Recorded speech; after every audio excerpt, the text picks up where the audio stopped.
동요 가슴, 플레일 체스트에 대해 알아보아요. 목차는 동요 가슴과 응급 현장에서 4가지 처치와 병원 처치로 소개해 볼게요. 동요 가슴증은 3개 이상의 늑골이 2군데 이상 골절이 된 것으로 흡기 시에 함몰되고 호기 시에 팽창하는 증상을 말합니다.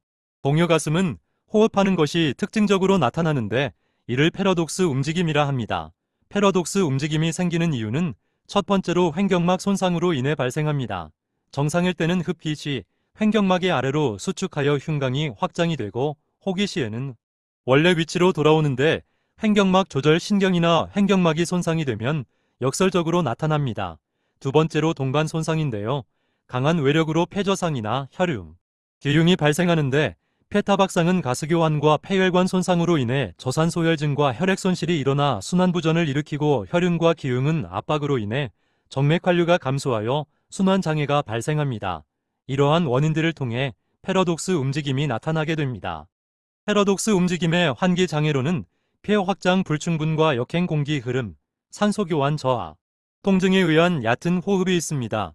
폐 확장 불충분은 골절 부위가 흡기 때 안쪽으로 끌려 들어가면서 폐가 충분히 팽창하지 못하여 저환기가 발생하게 되고, 산소 교환 저하는 폐포 환기가 줄어들고 무기폐가 발생할 수 있어 산소화 장애와 저산소혈증을 일으키게 됩니다.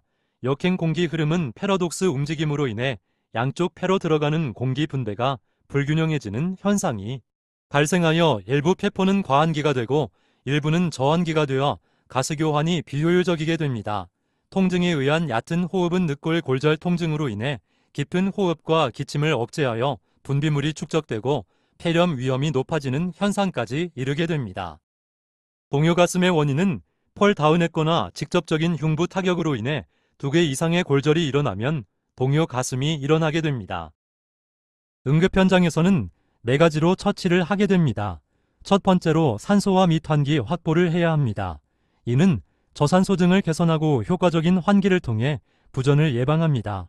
두 번째로는 합병증을 감시해야 합니다. 긴장성 기흉이나 대량 혈융 등 생명을 위협하는 합병증을 조기 발견할 수 있기 때문입니다.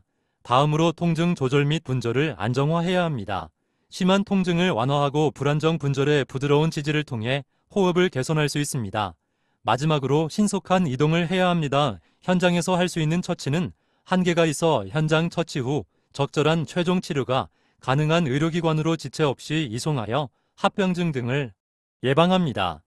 산소화 및 환기 확보는 흉강 압력이 높아 흉벽이 불안정해져 폐의 팽창이 제한이 되고 이로 인해 일회 호흡량이 감소되며 비효율적인 환기가 됩니다.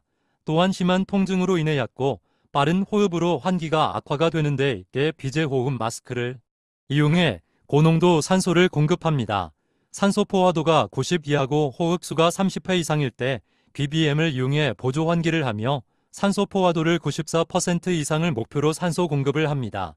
심한 경우에는 기관 삽관을 고려하며 산소 공급을 합니다. 다음은 통증 조절 및 분절 안정화입니다. 통증을 조절하기 위한 진통제로는 혈액학적 안정성을 유지하는 펜타닐과 혈압을 유지하는 케타민을 이용합니다. 이때 이산화 질소는 기흉이 있으면 악화될 가능성이 있고 폐포 내 가스 확장으로 인한 합병증이 나타날 수 있어 사용을 금기합니다. 분절을 안정화하는 방법은 두꺼운 패드와 수건으로 손상 부위를 부드럽게 지지합니다. 분절 움직임을 최소화하는 것을 목표로 지지합니다. 압력 붕대로 전흉부를 압박하면 호흡이 악화될 위험이 있어 금기합니다. 동요 가슴으로 인한 합병증은 긴장성 기흉과 대량 혈류, 급격한 저산소증이 발생할 수 있고 합병증이 발생하면 즉각적인 중재가 필요하고 현장의 체류 시간을 최소화하여야 합니다. 주의사항으로는 BBM을 과하게 주게 되면 기흉이 악화되고 기도압이 손상될 수 있습니다. 흉벽을 과압박하게 되면 통증이 증가하여 호흡이 더 저하되고 수액을 과하게 투여하게 되면 폐부종이 악화하거나 호흡곤란을 악화시킬 수 있고 통증 조절이 되지 않으면 얕은 호흡으로 환기가 악화될 수 있습니다. 마지막으로 현장에서 지연하게 되면 근복적인 치료가 불가능해질 수 있으니 주의해야 합니다. 순환관리와 수액요법입니다. 순환관리로는 정맥모 확보가 있는데 대구경 정맥 카테터를 사용하여 최소 1개 이상의 IV 라인을 확보합니다. 수액요법으로는 소량 수액요법이 있습니다. 환자의 반응을 보며 점진적으로 투여하고 혈압과 맥박, 호흡 상태를 지속하여 관찰하는 효과 모니터링도 있습니다. 주의사항으로는 혈압이 낮다고 빠른 수액을 주고 과다하게 수액을 주면 폐부종 악화 위험이 있어 주의해야 합니다. 동요 가슴 환자가 병원에 도착하면 환자를 보기 위해 흉부외과와 외상외과가 진료를 하며 엑스레이와 CT를 이용하여 검사를 진행하고 늑골을 고정하는 늑골 고정술로 수술을 진행합니다. 회복할 때는 호흡 운동 등의 운동을 하는데요. 수술 후에 더 자세히 알아보자면 늑골 고정술을 받는 환자들은 동요 가슴과 같이 심한 패러독스 호흡 환자, 기계환기에 의존하는 환자들이 수술을 받고 수술을 받은 뒤 상처를 회복하면 재활 운동으로는 호흡 운동과 반좌의 자세, 흉곽 물리치료를 통해 흉곽의 근육들과 막들이 정상적인 상태로 회복하기 위해 운동을 해주고 늑골 고정술을 받은 후 장기적 예후로는 폐기능을 회복하고 합병증을 감소할 수 있지만 만성 흉통과 흉곽 변형될 수 있습니다. 이상 동요 가슴에 대해 설명해 보았습니다. 감사합니다.